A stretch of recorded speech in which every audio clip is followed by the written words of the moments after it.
మిత్రులారా, ఇటీవల ఎన్నికల నుంచి మనం అన్న పాఠం నేర్చుకుంది ఉన్నట్టయితే ప్రజలు అటు సంక్షేమాన్ని ఎంత ఇచ్చినా కూడా కొంతకాలం పోయాక మొహం మొత్తుంది. అభివృద్ధిని ప్రజలు కోరుకుంటున్నారు, కానీ అభివృద్ధి వల్ల మరి మాకేమవుతుంది మా జీవితాలకని సామాన్యులు కోరుకుంటున్నారు.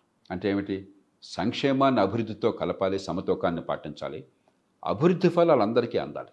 సముద్రంలో పోటు వచ్చినప్పుడు, సముద్ర మట్టం లేచినప్పుడు అన్ని నావలు లేస్తాయి, అన్ని పడవలు లేస్తాయి. కానీ మన ఆర్థిక వ్యవస్థలో ప్రపంచం అంతా ఆధునిక యుగంలో ఏమవుతుంది?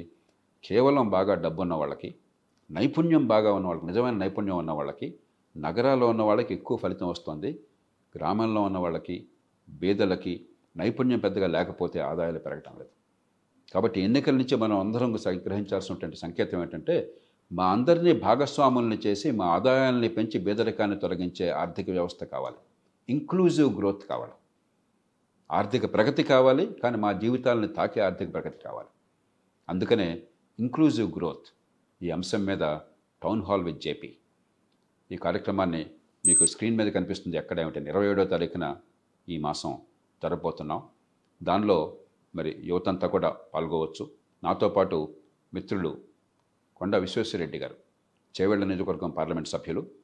ఆయన ఒక సుప్రసిద్ధ పారిశ్రామికవేత్త, చాలా ఇన్నోవేటివ్ పర్సన్.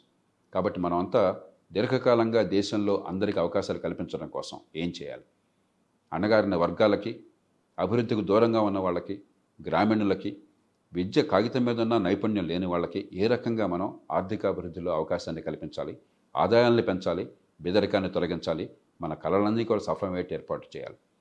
అందరి జీవితాన్ని స్పృశించని అభివృద్ధి నిరర్థకమైనది. అభివృద్ధి లేనటువంటి సమాజం బేదరికంలో కుంగిపోతుంది. కాబట్టి అభివృద్ధి కావాలి, అందరి జీవితాన్ని స్పృశించాలి. అందుకే మీరంతా రండి, దానిలో పాలు పంచుకోండి, దాన్నంతా కూడా ఆన్లైన్ అంతా మీరంతా వీక్షించండి.